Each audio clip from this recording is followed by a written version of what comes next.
Mr. Claxon's algebra students, we are talking about applying quadratic equations. When we apply quadratic equations, the first step is to understand what the question is asking.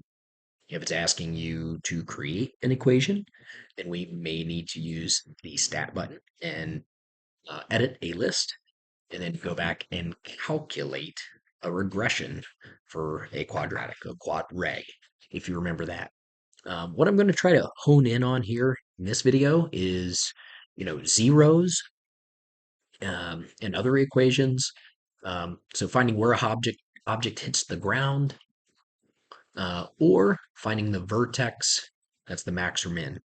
A lot of times we can get a great view of the quadratic by using our calculator. So if you can use that calculator, um, do it, because it's going to give you that picture. Um, you would go to y equals. In that y equals, um, you would enter in whatever equation you have. Sometimes it will pop up with a picture, and you'll be able to get an idea of how to set the window just by looking at this picture. So by looking at this picture, I can see here that the zero is going to be somewhere between 2 and 3. And I know it goes up really high, and I could just kind of estimate that. So I would go to my window and adjust that window accordingly. And this does take some trial and error. Um, you know, this will be a problem that I discuss here shortly. Um, but in order to get that first, just that view, that context, sometimes it's helpful to have a visual. Now, it will not be all the time that you will see your quadratic pop up here. It may be outside of what is a normal window, in which case we get to use algebra, which is, I think it's fun. You might not. So when we're looking at a problem, we've got Dion here throwing a ball into the air. The height of the ball in meters at time t seconds, so t means seconds here, is modeled by the function h of t equals negative 5t squared plus t plus 4. So um, that's just giving us information. After how many seconds will the ball reach its maximum height? So this is kind of a throwback question to earlier in the chapter. We're trying to find the t value here, or x value. I wrote x down here because that's the formula we learned, of the axis of symmetry, right? We're trying to find the x value of the vertex. So this axis of symmetry is found by entering in x equals negative b over 2a. That's negative 1 over 2 times negative 5. That's 1/10. Written as a decimal is 0.1. So that is where the maximum will occur.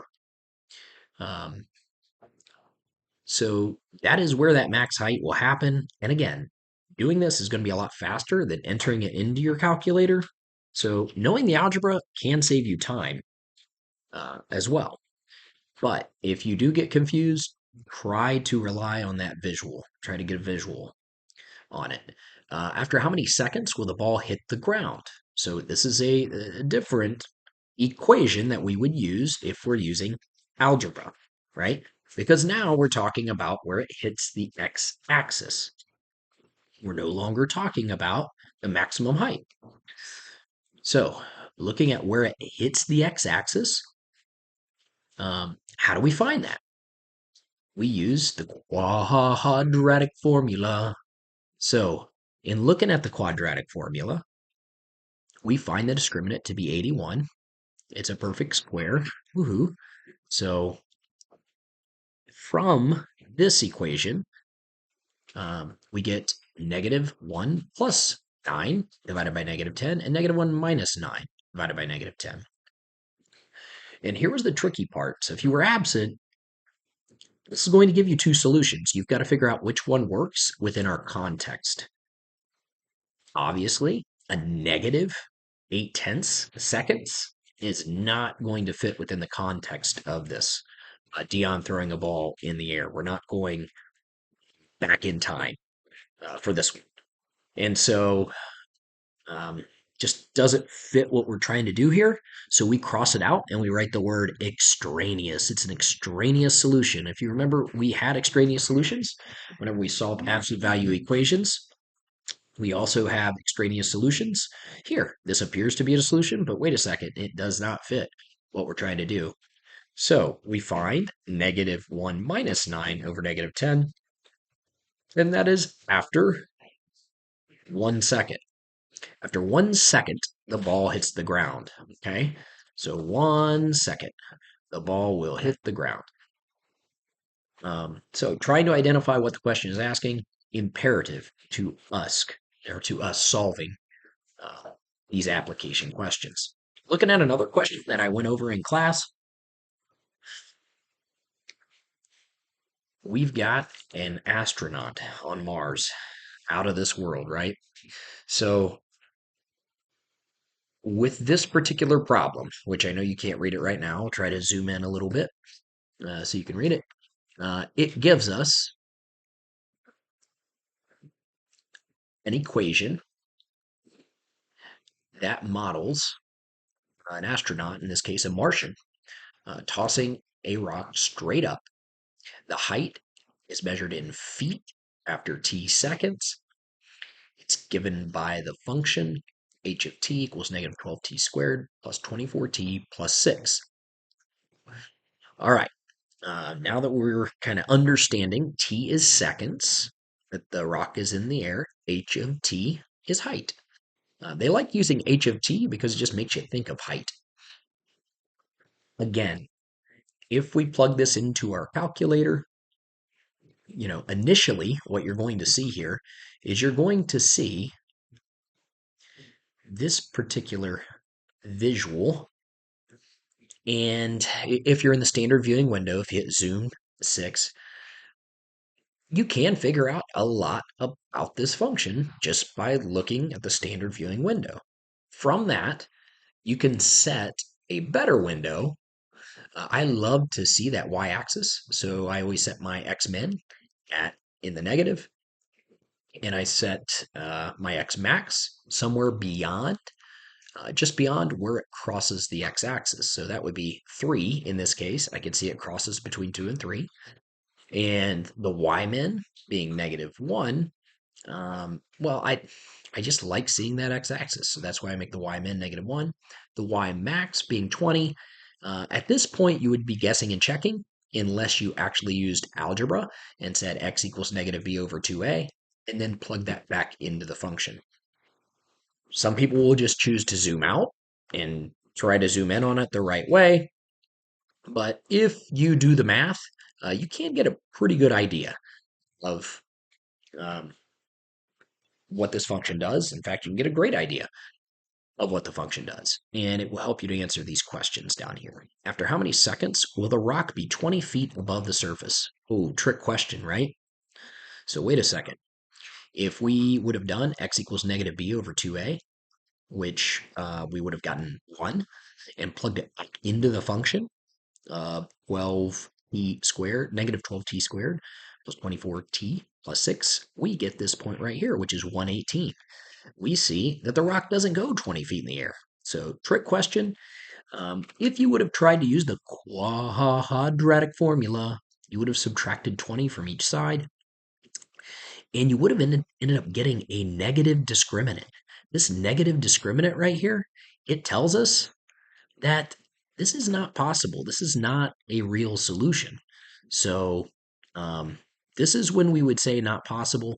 You would probably be second guessing yourself if you were using algebra to solve this. I know I did. Thought I made a mistake the first time I did it. So, guess what? I had to get a visual on it.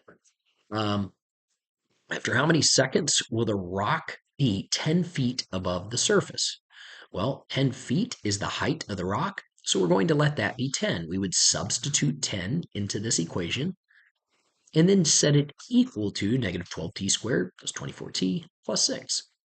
In solving this equation, we're going to find that the rock actually hits 10 feet at two different places.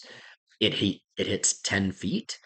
If I can move this, uh, it will hit 10 feet looks like I can't move it, at about 0.18 seconds and 1.82 seconds. So we see that on the way up, it hits 10 feet above the surface, and then on the way down, it hits 10 feet above the surface. Again, gravity's probably a little bit different on Mars. After how many seconds? How many seconds will it take for the rock to return to the surface? Well, this return to the surface would just be um, zero. Height zero equals negative 12t squared plus 24t plus 6. Finding the discriminant there, we get 864. And we are not looking to write this in exact form. Again, the context here is it wants to know how many seconds. We're not going to communicate that as part of like a square root. Not going to say negative 24 plus or minus the square root of 864. We're not going to do that. Um, we do need to understand, though, that we're going to get an extraneous solution here. There's only going to be one correct answer. So when we plug this into our calculator, we use the parentheses. We take negative 24 plus the square root of 864 divided by negative 24. That gives us an extraneous solution. And then, so when we see that negative, we should be skeptical, like, yeah, probably not going to work. And then we come and we hit second enter, and then just go back and change that plus to a minus, hit enter, and we get about 2.22 seconds.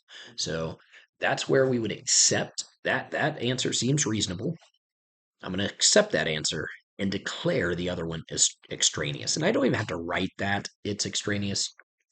Just know that it's extraneous. Some people can even look at the equation and kind of tell which one is going to be the one that's going to make sense. In this case, negative 24 minus the square root of 864 will give us a negative over a negative, which will give us a positive. So if you were absent and needed kind of a deep dive into the application problems, I hope this was helpful to you. Never stop mathing.